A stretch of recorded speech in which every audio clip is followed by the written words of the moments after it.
Ungana na Ali Kashmir kwenye kuangalia Tanga na Maendeleo ya Thinkers TV. Hello Tanzania, nikukaribisha kwenye Tanga na Maendeleo ya Thinkers TV. Ni mwendelezo wa kuweza kufahamu mambo kadha wa kadha ambayo mwisho wa siku yote haya yanajenga maendeleo. Lengo na nia yetu ni kujenga Tanga na taifa kwa ujumla.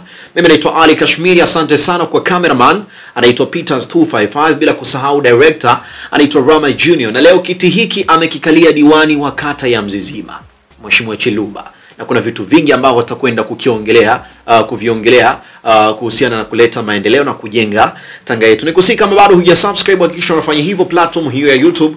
Maneno yameandikwa subscribe, ya kliki hayo, nenda kwenye alama ya kengele, kliki kupata notification kila baada ya post. Na hii ni katika muendelezo wa kupata habari kadha wa kadha. Lakini sasa leo ni kufahamisha kuhusiana na nchi yetu ya Tanzania bwana. Ndio nchi pekee Afrika mara baada ya kupata uhuru kwenye ukanda wa nchi hizi zenye muungano wa jumuiya ya SADC.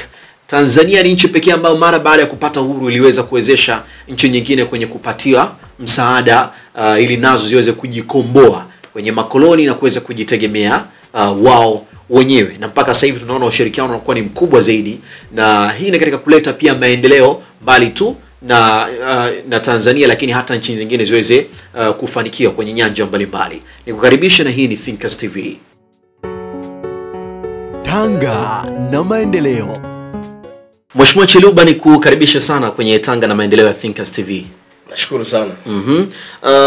Na mimi hii ni kwa mara ya kwanza mimi na wewe tunakaa kitu kimoja hivi kuongelea vitu kadha wa kadha ambavyo mwisho wa siku pia vinalenga kwenye swala zima la maendeleo. Labda tuanze harakati za kuingia kwenye masuala ya kisiasa, kupambania wananchi, kuhakikisha unawaletea maendeleo. Ilikuwaje mpaka ukajikuta umeingia huko?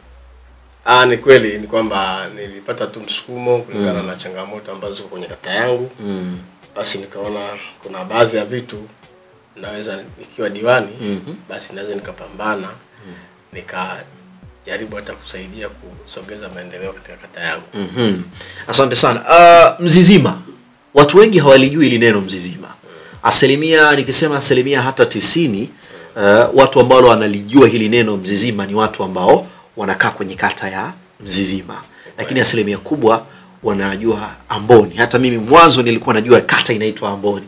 Lakini si hivyo. Sasa mtazamaji, tuliingia mtaani na hii mwenyekiti atakuja, Mheshimiwa diwani hapa atakuja kutuambia ina ukweli kiasi gani. Tulikutana na mwananchi mmoja ametueleza kwamba Amboni kipindi cha nyuma ilikuwa ni sehemu ya mkusanyiko wa viwanda na baadhi ya vitu kadha wa kadha, na ni kampuni ambayo inaitwa Amboni, na ilipelekea pia jina hilo kuwa maarufu zaidi kuliko hata neno Mzizima zaidi. Hebu tuone tukamsikiliza walau kwa uchache, alafu tunarudi tena hapa. Tanga na Maendeleo. Watu wengi wamezoea eneo kuita kama Amboni, lakini kwa kifupi Amboni ni kampuni ambapo iko ni kampuni ya wazungu ambayo ilikuwa inamiliki Amboni estate zote, Mkonge pamoja na eneo yote, na Amboni plastiki. Ingawa kwa watu wamezoea kama Amboni, lakini tunapozungumzia Amboni ni kampuni ndio yenyewe ni ile ambalo wanamiliki. Na ndio maana ukiangalia karibia nyumba zote za Amboni hakuna mtu mwenye hati original, kwa sababu huwezi kuweka hati juu ya hati, kwa sababu hati ni Amboni plastiki. Lakini hii kata inaitwa Mzizima, ambapo kata Mzizima ina mitaa yake, kwa sababu ni mitaa kwa sababu iko ndani ya halmashauri ya jiji la Tanga. Tanga na Maendeleo. Hii ina ukweli kiasi gani juu ya hili? Ni kweli kata ya Mzizima ni kata ambayo hapo mwanzoni ilikuwa kwanza ni kata ambayo kwa asilimia kubwa ardhi yake ilikuwa inamilikiwa na kampuni ya Amboni. Eneo kubwa la kata ya Mzizima lilikuwa lina hati miliki ya kampuni ya Amboni. Kwa hiyo Amboni, kutokana na zile product ambazo zilikuwa zinatoka pale, basi ikawa inajulikana kuliko hata kata yenyewe. Kwa hiyo Amboni, kwa sababu walikuwa wanatoa mkonge, lakini pia walikuwa wanazalisha ndoo za plastiki. Katika viwanda ambavyo vilikuwa vinazalisha ndoo za plastiki ambazo ni bora, Tanzania ilikuwa ni kiwanda cha Amboni pale chini.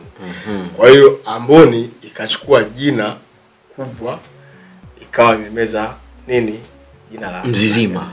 Okay. Kwa hiyo asilimia kubwa ya watu wanajua Amboni ndio kata, ndio kata. Kumbe Amboni ni sehemu ambayo ipo ndani ya Mzizima. Ndio. Okay, sawa. Nafikiri hata wewe ambao unatazama sasa hivi Thinkers TV Tanga na Maendeleo umepata kufahamu kwamba ni Mzizima kata, lakini Amboni yenyewe ipo kwenye Mzizima na tumefahamu historia yake. Swala zima la kimaendeleo kwa ujumla tunapoizungumzia kata ya Mzizima kwa hivi sasa, kimaendeleo haswa swala ya miradi mbalimbali ambayo wewe mwenyewe ni diwani na umekuwa ukisimamia pale. Tunashukuru kwa kipindi ambacho nimeingia. Japo tuliingia kipindi ambacho tulikuwa na msukosuko, karibu miaka miwili tulikuwa nje kutokana na mgogoro wetu si madiwani, lakini kwa muda mfupi ambao halmashauri ilitulia, basi kuna maendeleo ambayo yanaonekana. Kwa sababu Mzizima kama kata ni kata ambayo ina wakazi zaidi ya 16,000. Lakini kata ya Mzizima ina zahanati moja ambayo inahudumia watu wote hao.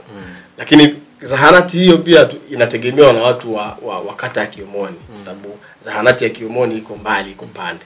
Kwa hiyo wakazi wale wa pembezoni jirani na kata ya Mzizima basi wanakuja pia kuhudumia kwenye ile zahanati yetu pale ya Mafuriko. Kwa hiyo ni zahanati ndogo lakini inachukua mzigo mkubwa. Kwa hiyo nilichokifanya ni kupambana kuhakikisha kwamba tunapata kituo cha afya kikubwa ambacho kitahudumia wakazi wa Mzizima, lakini si wakazi wa Mzizima tu, bali na wakazi wa kata za pembezoni pale. Kwa hiyo tumepata bahati, tunajenga kituo cha afya kikubwa ambacho kitahudumia kata zaidi ya 3 pale ambazo zinatuzunguka. Kwa hiyo ni moja ya maendeleo ambayo tumeyapata katika kipindi hiki cha muda mfupi. Lakini si hayo tu, tuna mradi mkubwa wa kiwanda cha simenti cha Hengia ambacho kinajengwa kwenye kata yetu. Awali kiwanda kile kilikuwa kijengwe pale, lakini baadaye ikatokea sintofahamu, kiwanda kile kikaenda Mkinga. Lakini tunashukuru Mungu, tulifanya jitihada za hapa na pale, kiwanda kile sasa kimerudi, kinajengwa tena katika kata yetu na katika eneo hilo la mtaa wa Mafuriko. Kwa hiyo kiwanda hiki ni kikubwa ambacho naamini wakati kitakapokamilika kitatoa ajira za watu wengi. Si ajira tu, watu wengi watapata fursa kupitia kile kiwanda. Kwa sababu naamini uwepo wa kile kiwanda, kuna magari yatakuja kupakia simenti kabisa, lakini kuna mamalishe watakuwa wanapikia, wanafanya huduma zao za vyakula. Maana yale magari yatakayokuja pale hawatakuja na vyakula vyao. Kwa hiyo watakuwa wanakula vyakula vya pale. Kwa hiyo kutakuwa na fursa, bodaboda zitapata ajira. Kwa hiyo kutakuwa kuna fursa mbalimbali ambazo zinatokana na kiwanda hiki cha simenti. Lakini pia na hii hospitali pia itakapoisha, kwa sababu itakuwa inahudumia watu wengi, pia fursa zitapatikana. Bodaboda watapata kazi ya kubeba wagonjwa na nini. Kwa hiyo kutakuwa kuna fursa nyingi ambazo zitakuwepo kwenye kata yetu ya Mzizima. Na kwenye hiki kiwanda ambacho kinahusisha simenti ama saruji kwa ujumla, ndicho hicho ambacho inatengenezwa pia mabati, misumari, ama ni tofauti? Maana niliambiwa kuna kiwanda pia ambao kinatarajiwa kujengwa ambacho kinaenda pia kutengeneza mabati na misumari. Hiyo nafikiri haijawa bado confirmed.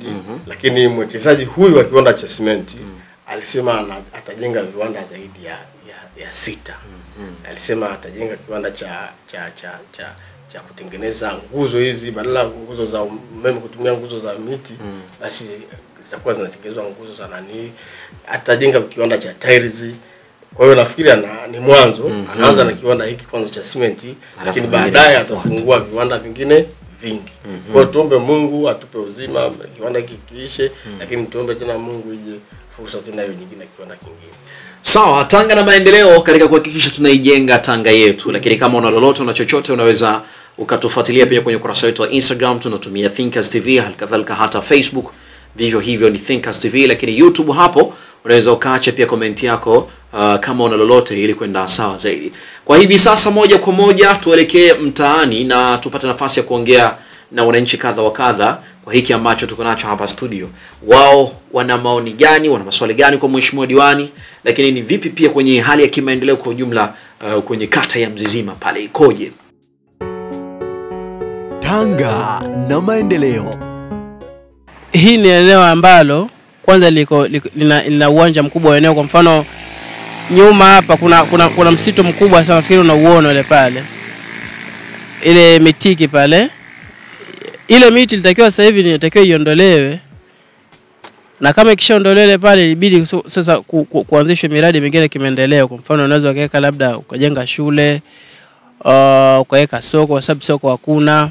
Halikadhalika pia unaweza wananchi wakagawa viwanja na maendeleo wananchi wakajenga. Tanga na maendeleo. Kweli tuna changamoto katika kata yetu ya soko. Lakini nafikiri swala hili ni shari kutolea ufumbuzi mara nyingi kwamba katika kata ya Mzizima 90% ya maeneo ya kata ya Mzizima ni maeneo ambayo yalikuwa yanamilikiwa na kampuni ya Amboni. Kwa hiyo baadaye Amboni, halmashauri iliingia makubaliano na kampuni hii ya Amboni, wakatoa baadhi ya maeneo ili halmashauri iyapangie matumizi. Na halmashauri iliyachukua yale maeneo na kuyapangia matumizi. Katika hayo maeneo kuna maeneo ambayo tulipangiwa tutajengewa soko, lakini kuna maeneo ambayo tulipangiwa tutaweka dampo, kuna maeneo ambayo tulipewa kwa ajili ya maziko, na tulisha kwenda mpaka site na viongozi wa dini wa Kikristo, lakini pia na viongozi wa dini ya Kiislamu, tukawaonyesha na tukawagea maeneo yao. Lakini changamoto iliyokuja kujitokeza, maeneo haya wakati bado yako chini ya Amboni, wananchi kwa sababu muda mrefu yalikuwa yako wazi, walikuwa hawayatumii. Kwa hiyo wananchi walichukua fursa yale maeneo kuwa wazi, asilimia kubwa wakawa wamo ndani kule kwenye yale maeneo. Sasa baada ya halmashauri kupanga sasa haya maeneo, inaibuka sasa migogoro ya wale wananchi ambao tayari walishachukua fursa wakawa wako ndani kwenye yale maeneo. Sasa migogoro huu ulienda mbali mpaka hivi sasa bado kuna tume ambayo iliundwa na waziri wa ardhi, ambapo waliwaita wote ambao wamo ule ndani na kuwataka walete document za kuwafanya wawe pale ndani, na wote walipeleka document. Na kitu ambacho kinafuata sasa hivi ni kwenda site kwa wataalamu pamoja na viongozi, na kuna timu ambayo imeundwa, wanaenda site sasa ili kuhakikisha kwamba zile document na wale watu ambao wamo mule ndani, je, kweli kama bwana Chiruba alisema na eneo la eka 3, je, kweli hizo eka 3 zipo? Kwa hiyo ndicho kitu ambacho kipo. Kwa hiyo hili limesababisha maendeleo yasimame, kwa maana hauwezi ukafanya maendeleo yoyote mahali ambapo tayari pana mgogoro. Kwa hiyo mara nyingi nimekuwa nikisema kwamba tufanye subira mpaka changamoto hizi za ardhi ziishe. Basi tukishajua kwamba tuna eneo la kujenga soko, basi ndo tunaanza kufight sasa na soko. Lakini hatuwezi kupewa eneo la soko ambalo liko juu ya mgogoro. Kwa hiyo tuombe Mungu mgogoro huu uishe. Nafikiri unaenda mwisho tutajua kwamba tuna maeneo yetu ni yapi, basi utekelezaji na utekelezaji. Tanga na maendeleo. Lakini jua kwenye kituo cha afya kufungwa mapema sana kiasi ya kwamba ukienda saa 10 huduma haukuti. Kweli. Nimshukuru na mimi Mahmud Abbas kwa kupongeza jitihada ambazo zinafanyika za ujenzi wa kituo cha afya kikubwa. Na swali lake ni zuri, isipokuwa niseme tu kwamba changamoto hii ya kituo cha zahanati kufanya kazi kwa masaa 9, ili ni swala la kisheria. Vituo vyote zahanati zote kwa mujibu wa sheria inapaswa kufanya kazi kuanzia saa 2 mpaka saa 9. Na hii ni kwa sababu kwanza zinakuwa hazina sifa ya kufanya kazi masaa 24. Kwa hiyo kwa kuliona hili na kwa kuona kwamba wananchi wanapata tabu, ndio maana nikafanya jitihada kubwa za kuhakikisha kwamba tunapata kituo cha afya ambacho kitakuwa kinafanya kazi masaa 24. Na nafikiri Mungu akipenda mpaka mwezi wa 10 wa 11 basi huduma zote zitakuwa zimehamishiwa kule katika kituo chetu cha afya. Kwa niombe tu wananchi wangu tuendelee kuwa na subira, kwa sababu tulipotoka ni mbali kabisa, lakini ambapo tunakaribia ni pafupi. Kwa tuendelee kuwa na subira na tuombe Mungu aendelee kutupa uzima ili tuweze kukiona kituo chetu cha afya kikubwa ambacho tunakijenga basi tuweze kupata huduma pale. Sawa. Hii aliongelea Mahmud ilikuwa ni zahanati. Mwanzo alisema kituo cha afya. Sawa. Na cha mwisho labda mwisho tunamaliza hapa kuweza kufahamu kwenye harakati za upambanaji kwenye masuala ya kisiasa haya, kutetea wananchi, tukio gani ambalo kwako nasema hili limeweka alama kwenye maisha yangu, sitokuja kulisahau kwenye pambania wananchi hawa? Matukio yako mengi, lakini kubwa zaidi ni hilo la kuwa na kwamba wananchi walikuwa wanapata shida sana kwenye masuala ya afya. Unajua afya ndio kila kitu. Naam. Kama afya yako ni mgogoro, basi huwezi kufanya kitu chochote. Kwa hiyo swala kubwa ambalo tumepata, tunakata ngapi? Tunakata 27. Lakini kata yetu ni miongoni mwa kata ambayo tumefanikiwa kujenga kituo cha afya. Kwa hili kwangu mimi ni jambo kubwa sana ambalo namshukuru Mungu kwa kipindi hiki ambacho nimekuwa diwani. Sawa, na mwisho la kumalizia Mheshimiwa Diwani, kwa sababu muda nao so rafiki. Naam. Lipi haswa nataka kuongea na Watanzania, nataka kuongea na wananchi pia, la mwisho haswa la kumalizia? Labda la kumalizia tu ni kwamba wananchi wote kwa ujumla ni kwamba mimi kwanza nishukuru uongozi wangu wote wa serikali ya awamu ya 5. Serikali ya awamu ya 5 imekuwa ni serikali ambayo imefanya au imetekeleza miradi mingi sana. Serikali nyingine zilizopita zitekeleza miradi, lakini niseme mfumo ambao serikali ya awamu ya 5 inaufanya ni kwamba kwanza asilimia kubwa ya mapato katika halmashauri yanaenda serikali kuu. Na yakishaenda serikali kuu ni kwamba wanagawanya wao katika halmashauri na kwa miradi ambayo ni elekezi. Vipaumbele vyote vya miradi tunapeleka sisi madiwani, tunapeleka vipaumbele vyote vya miradi ambayo tunataka itekelezwe kwenye kata zetu. Kwa hiyo fungu linapotoka kule linakuja moja kwa moja likiwa limeelekezwa kwamba fungu hili linaenda labda Kihongwe katika mradi huu. Na si kujenga, si kwa kubabaisha kwamba tunajenga msingi ili wananchi waone kwamba diwani kafanya, rais kafanya. Hapana. Linaanza mwanzo mpaka mwisho wananchi waanze kuona faida yale ya ule mradi. Kwa hiyo mimi nasema ni jambo zuri sana. Japo kwa watu ambao hawajui, walikuwa zamani tulikuwa tunalalamika kwamba mapato yote ya halmashauri yanaenda juu, lakini naamini kwamba isingelikuwa hivyo. Tungekuwa tunategemea kwamba tukusanye halmashauri alafu ndo tutekeleze miradi. Hii miradi yote ambayo tumetekeleza katika halmashauri yetu tusingetekeleza leo. Kwa hiyo mimi mfumo huu naupenda sana. Kwanza ni mfumo ambao unashirikisha sana wananchi kwa kutumia force account.